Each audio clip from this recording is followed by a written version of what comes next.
नमस्कार। Happy home makers के अपना गाना में आप सबका स्वागत है।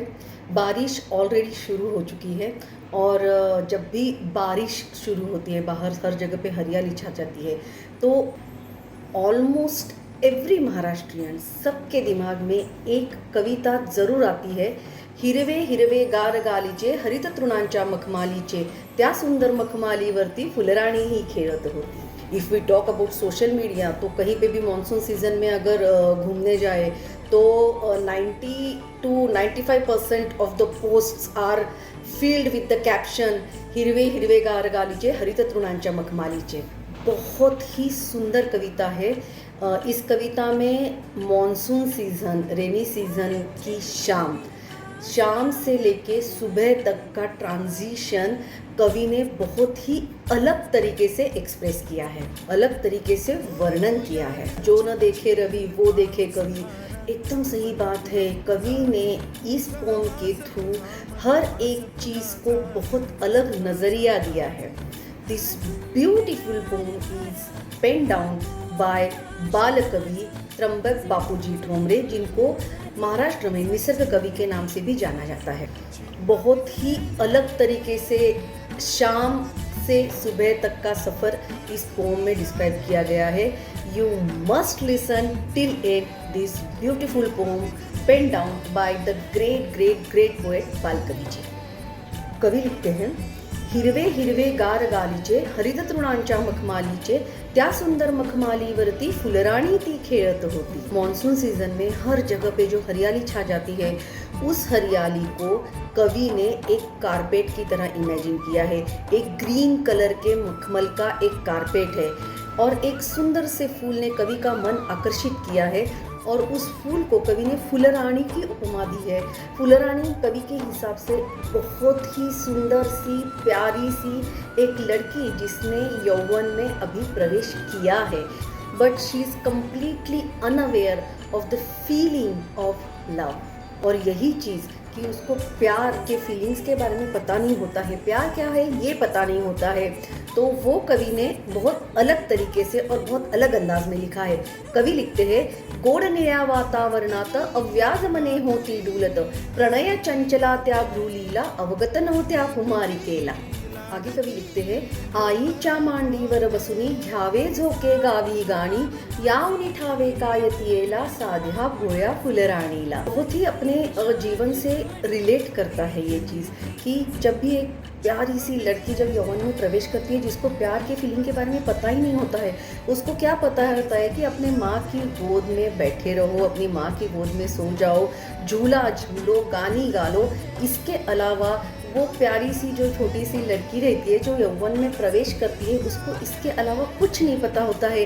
एंड सेम गोज विथ फुलरानी, बहुत प्यारा सा फूल जिसको कवि ने फुलरानी की उपमा दी है, उसको भी अपनी माँ की गोद में बैठना और झूला झूलना, गानी गाना, इसके अलावा कुछ पता नहीं था। और इसमें कवि ने माँ किसको कहा है, तो माँ कवि ने कहा है इस अवनी को, धरणी को।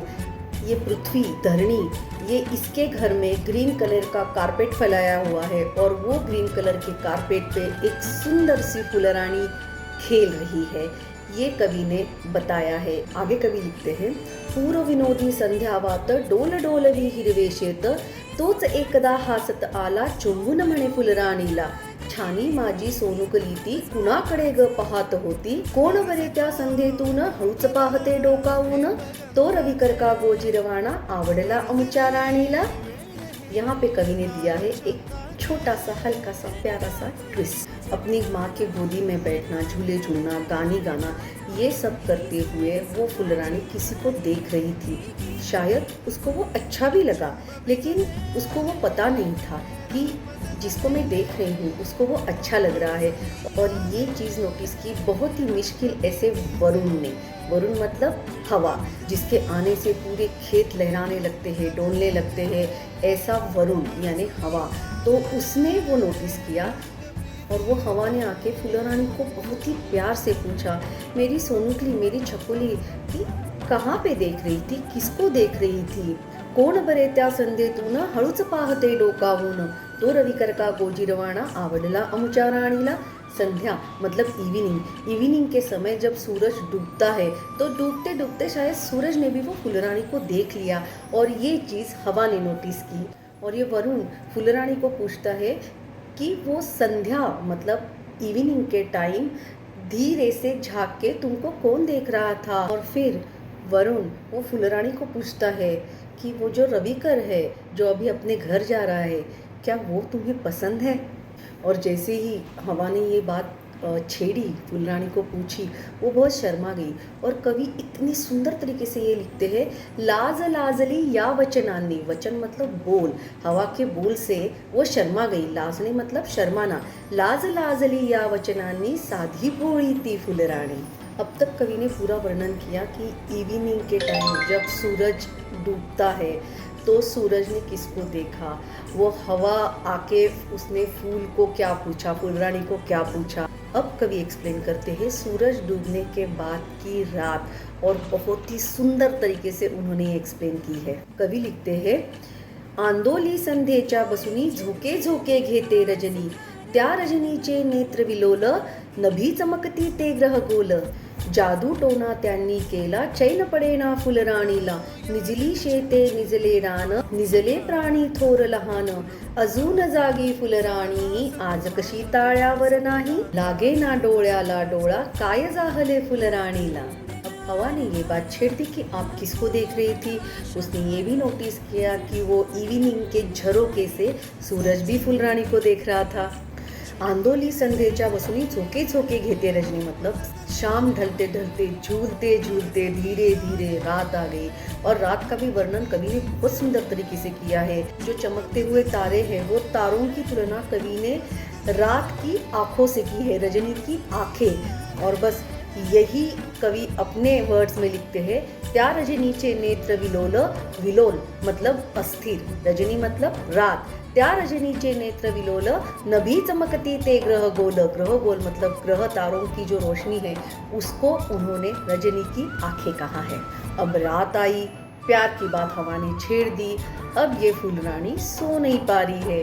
कवि इसका वर्णन बहुत ही सुंदर तरीके से करते हैं कि रात होने के बाद भी फुलरानी क्यों नहीं सो पा रही है। इसके लिए कवि लिखते हैं, जादू टोना त्यांनी केला, चैन पड़े ना फुलरानीला, पता नहीं क्या जादू की है ये रात ने, हवा ने, इसने क्या जादू की है कि हमारी फुलरानी बेचैन हो गई है। निजली शेते निजले रान, निजले प्राणी थोर लहान, अजून जागी फुलराणी, आज कशी ताळ्यावर नाही। सारा जग सो गया, वन सो गए, खेत सो गए, सारे बड़े छोटे सब सो गए, लेकिन आज हमारी फुलरानी सो नहीं रही है। पता नहीं इसको क्या हो गया है। फुलरानी को नींद नहीं आ रही है, उसकी आँख नहीं लग रही है, पता नहीं है हमारे प्यारी फुलरानी को क्या हुआ है। और ये चीज़ कवि अपने शब्दों में इस तरह से लिखते हैं, लागे ना डोळ्याला डोळा, काय जाहले फुलराणीला। आगे कवि ने रात को और भी अच्छी तरह से और सुंदर तरीके से एक्सप्लेन किया है। कवि लिखते हैं, या कुंजातून त्या कुंजातून इवल्या इवल्या दिवट्या लावून, मध्यरात्रीच्या निवांत समयी खेळ खेळते वनराणी। कुंज, कुंज मतलब ऐसी जगह जो पूरी ग्रीनरी से घिरी हुई है, लता वेली पेड़ों से बुशे से जो जगह घेरी हुई है। तो कवि बोलते हैं कि या कुंजातून त्या कुंजातून मतलब ऐसी छोटी छोटी जगह जहाँ जो पूरी ग्रीनरी से घिरी हुई है।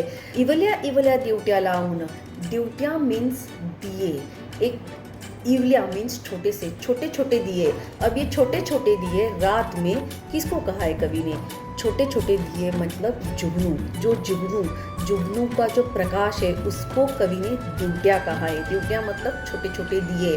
अंधेरे में यूजुअली ड्यूटिया लगाते हैं जब माता रानी की पूजा होती है, तब मशाली और ड्यूटिया ऐसे लगाते हैं। तो कवि ने बोला है इवले इवले मतलब छोटे छोटे छोटे छोटे ड्यूटिया, छोटे छोटे दिए मतलब जुगनू का प्रकाश। तो कवि बोलते हैं कि रात के समय या कुंजातून त्या कुंजातून, छोटे छोटी जगह जहाँ जो पूरी हरियाली से घिरी हुई है उसमें से छोटे छोटे हाथों में दिए लेके मतलब जुगनू, जुगनू लेके वन देवता जो है वो रात में घूम रही है। ये वन देवता, जिसको कवि ने वन रानी भी कहा है, ये वन रानी रात में एक छोटे वन से दूसरे छोटे वन में अपने हाथों में जुगनू रूपी दिए लेके घूम रही है, खेल रही है। आगे कवि इमेजिन करते हैं, ये जो वन देवता है, ये जो वन रानी है, जो एक जंगल में से दूसरे जंगल में घूम रही है, खेल रही है, उसके लिए भी कोई तो भी गाना गा रहा है। और वो गाना कौन गा रहा है? तो झरना। ये झरना, पानी के झरने की जो आवाज़ है, कवि के इमेजिनेशन से वो जो आवाज़ है, मतलब वो झरना इस वन देवी के लिए गाना गा रहा है। और ये जो झरना उसके लिए गाना गा रहा है और वो गाने के ताल पे पूरा वन झूम रहा है, इसको कवि बहुत ही सुंदर तरीके से लिखते हैं। कवि लिखते हैं, त्या देवीला ओव्या सुंदर निर्झर गातो त्या तालावर, झुलून राहिले सारे रान स्वप्न संगमी दंग होऊन।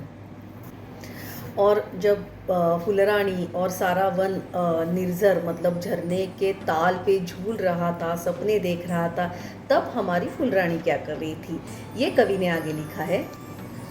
कवि लिखते हैं, प्रणय चिंतनी विलीन वृत्ति कुमारिका ही डोलत होती, डुलता डुलता गुंग होनी स्वप्ने पाही थी फुलरानी। अब हवा ने बात छेड़ दी, उसने देख लिया कि उसको रविकर देख रहा था। जब निर्झर मतलब झरने के ताल पे पूरा वन झूल रहा था, सपने देख रहा था, तो भाई हमारी फुलरानी भी सपने देख रही थी, वो भी अपने प्यार के सपने देख रही थी।